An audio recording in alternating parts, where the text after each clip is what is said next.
حضور نے جہاں بھی کہا نا، فرمایا میرے بعد نبی ہوتے تو خطاب کے بیٹے عمر ہوتے۔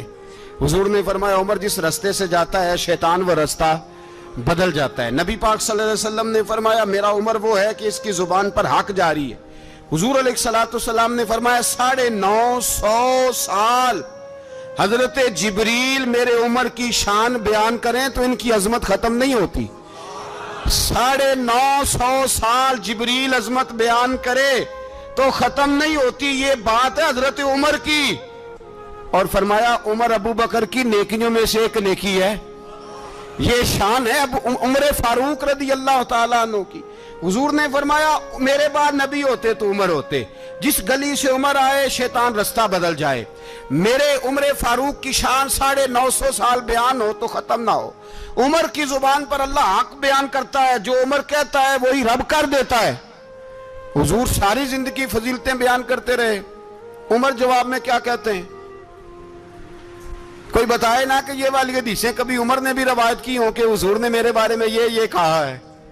یہ روایتیں وہ روایت نہیں کرتے، ان سے جب لوگ کہتے عمر تیری بڑی بات ہے تو عمر رو پڑتے، کہتے میں تو اونٹ چرانے والے باپ کا بیٹا ہوں، میں تو اونٹ چرانے والے باپ کا بیٹا، اونٹ چرا۔ اس سے آگے عمر گئے ہی نہیں ساری زندگی، اس سے آگے لفظ ہی نہیں ادا کی۔ اور میں تو بھائی اونٹ چرانے والا، میرا باپ تو اونٹ چرایا کرتا تھا، 10 اونٹ تھے، میری ڈیوٹی ہوتی تھی، سنبھالے نہیں جاتے تھے، ابا ڈنڈوں سے مارتا تھا۔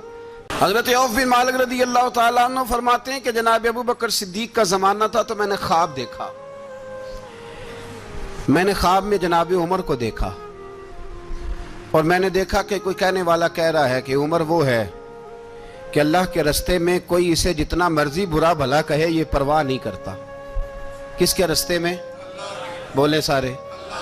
اس کا مطلب ہے اللہ کے رستے میں لوگ برا بھلا بھی، قرآن مجید نے کہا وَلَا يَخَافُونَ لَوْمَةَ لَائِمٍ، کچھ لوگ ایسے ہیں جو برا بھلا کہنے والوں کی پرواہ نہیں کرتے۔ آپ یقین کریں اگر پرواہ شروع ہو جائے نا تو دین کا کام ختم ہو جائے، نہ کوئی تقریر کرے، نہ کوئی تدریس کرے، نہ کوئی پیری مریدی کرے، ختم ہو جائے اگر باتوں کی پرواہ ہو۔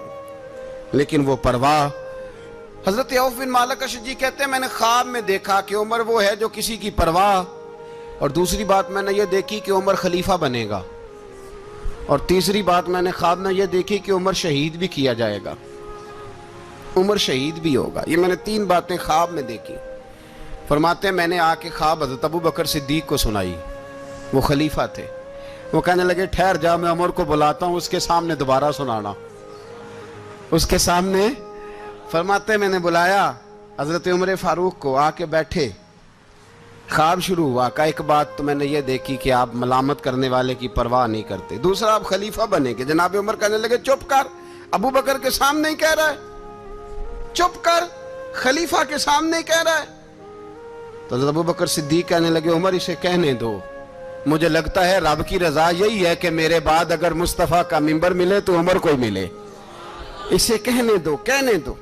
یار یہاں تو لوگ ڈینگے مارتے ہیں، یہاں تو لوگ دعوے کرتے ہیں میرے سامنے فلانے کو بھی بٹھاؤ، فلانے کو بھی بٹھاؤ، اس کو کیا پتا، اس کو کیا پتا، یہ تو بڑکے مارنے کا دور ہے۔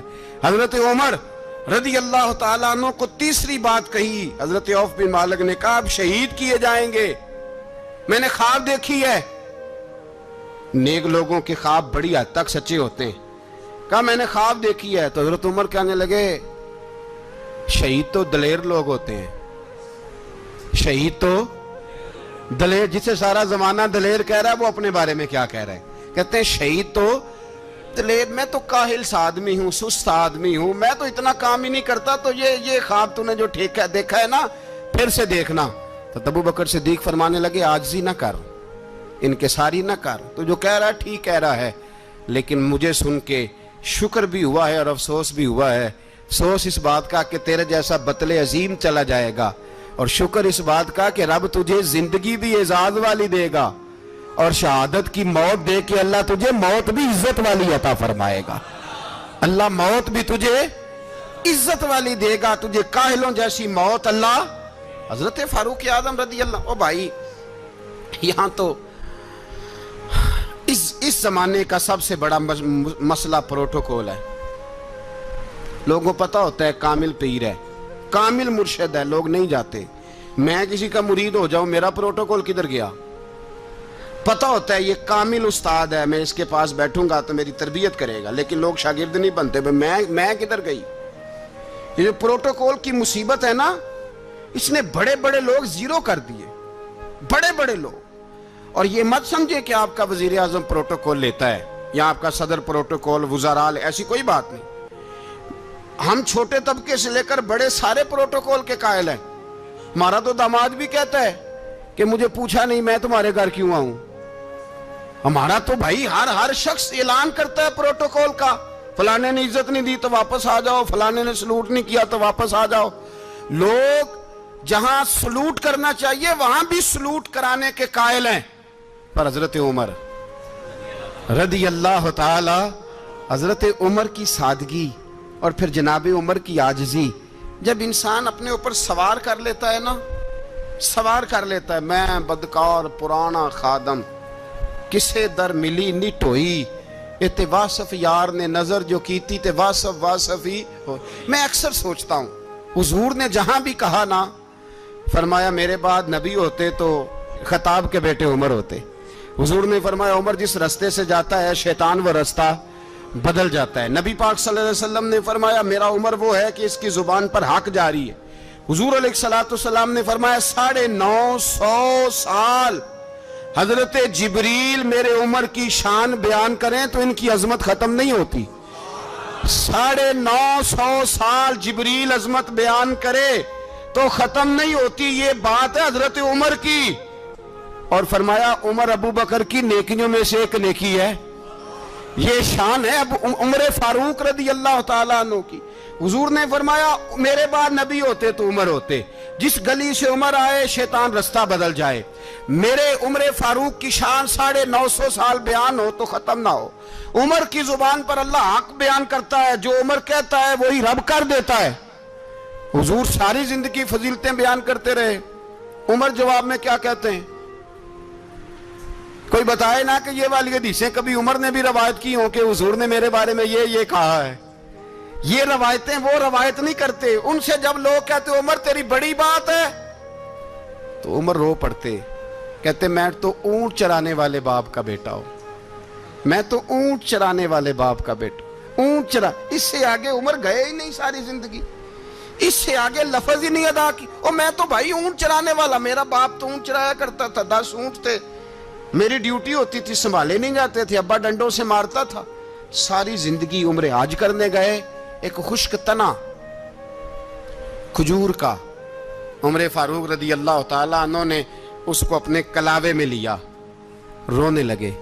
لوگوں نے کہا عمر کیا ہوا؟ فرمانے لگے یہاں میں اونٹ چرایا کرتا تھا، یہاں میں اونٹ چراتا تھا، 10 اونٹ سنبھالے نہیں جاتے تھے۔ دیکھو رسول اللہ کی شان، آج ساری امت چلانے کا طریقہ عطا فرما دیا ہے، ساری نظریے سے پیار۔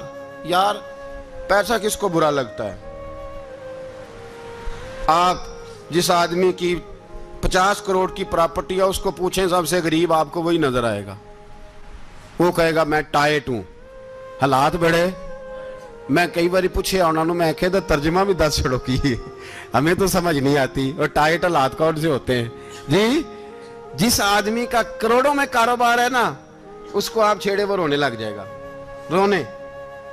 تو کئی میں نے ایسے دیکھے ہیں کرائے کا مکان ہے، ان سے پوچھے صاحب کیا حال ہے، تو کہتے ہیں جتنی اللہ نے شان والی زندگی ہمیں عطا کی ہے کسی کو نہیں دی ہوئی۔ اس کا مطلب ہے خوشی بھی یہی ہے اور غم بھی یہی، اندر سے خوشی ہے، اندر سے ہی۔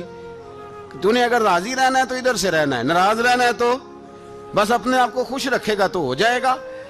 سارے صحابہ مل کے آئے، کہنے لگے عمر فاروق سے کہنا ہے نبی پاک کے زمانے میں تو ظاہراً غربت تھی، ابو بکر کے دور میں بھی غربت تھی، اب تو بڑا محال ہے، عمر سے سفارش کرو کہ عمر نیا کرتا پہنا کرے۔ ملکوں کے سفیر آتے، عمر وہی پھٹی پرانی چادر اوڑھ کے اور وہی کئی جگہ پہ پیوند لگے سوٹ پہن کے سفیروں کے سامنے بیٹھ جاتا ہے۔ عمر کو مشورہ دو، طے ہو گئی بات۔ سب نے جب مشورہ دے لیا تو سارے کہنے لگے یہ بتاؤ شیر کی مونچھ کو ہاتھ کون لگائے گا؟ کہنا کس نے ہے؟ بندہ بھی تو ڈھونڈو نا۔ نے کہا جناب میرا یہ خیال ہے کہ مولا علی شیر خدا کہیں گے، کیونکہ جس شخص کی عمر کو سب سے زیادہ حیا کرتے دیکھا وہ شیر خدا مولا علی ہے رضی اللہ تعالی علی کہیں گے، اس لیے کہ جناب علی تو کئی دفعہ جب گفتگو کرتے تھے تو حضرت عمر چپ کر جاتے تھے اور فرماتے تھے علی نہ ہوتا تو میں ہلاک ہو جاتا، تو کہا علی سے کہو۔ جناب علی شیر خدا کو بلایا، کس کام کے لیے؟ جی اللہ اکبر۔ یہ ذرا آپ نے اس دور پہ اس بات کو ذرا لاکا جناب ان سے کہیں کہ زیادہ نہیں، ایک کرتا نیا پہن لے، سفیر آتے ہیں وزیر آتے ہیں تو ایک کرتا نیا پہن لے۔ حضرت علی کو بلایا، آپ فرمانے لگے کوئی اور بات ہوتی تو میں کہہ دیتا، یہ والی میں نہیں کہہ سکتا، کوئی اور ہوتی تو میں عمر کو کئی دفعہ کہہ دیتا ہوں، جلال میں بھی تو سن، یہ والی میں نہیں کہہ سکتا، میں تمہیں ایک مشورہ دیتا ہوں۔ کہا وہ کیا؟ کہنے لگے سید عائشہ صدیقہ سے کہو، وہ مومنوں کی ماں ہیں، عمر ٹالے گا نہیں۔ اماں جی سے جا کے کہا اماں جی نیا کرتا عمر سے کہیں پہن لیں، وزیر آتے ہیں بڑے بڑے لوگ تو چلو کوئی عرض نہیں۔ اماں جی نے کہا اچھا کوئی بات نہیں میں بلا لیتی ہوں۔ جناب عائشہ نے پیغام بھیجا، جب خادم نے کہا نا مصطفیٰ کے گھر سے پیغام آیا ہے تو 20 لوگ بیٹھے تھے، عمر کانپتے ہوئے اٹھے، کانپتے دوڑے۔ حضرت عائشہ پردے میں تھی تو فرماتی ہیں عمر اتحیات کی حالت میں بیٹھ گئے۔ کہا اماں جی دیر تو نہیں ہو گئی مجھے آنے میں؟ کہا نہیں ٹائم پہ آ گئے ہو، کس لیے بلایا تھا؟ کہا عمر دیکھو غربت کے معاملات اور ہوتے ہیں، جب اللہ آسانی دے تو کوئی چیز استعمال کرنا حرام نہیں ہوتی، اگر حرام ہے تو بتاؤ۔ کہا نہیں اماں جی حلال ہی ہے۔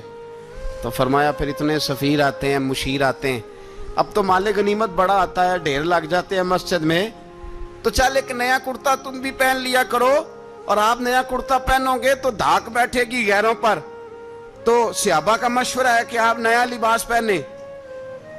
اماں جی کہتی ہے میں نے حکم دیا تو عمر چپ کر گئے، گردن جھک گئی۔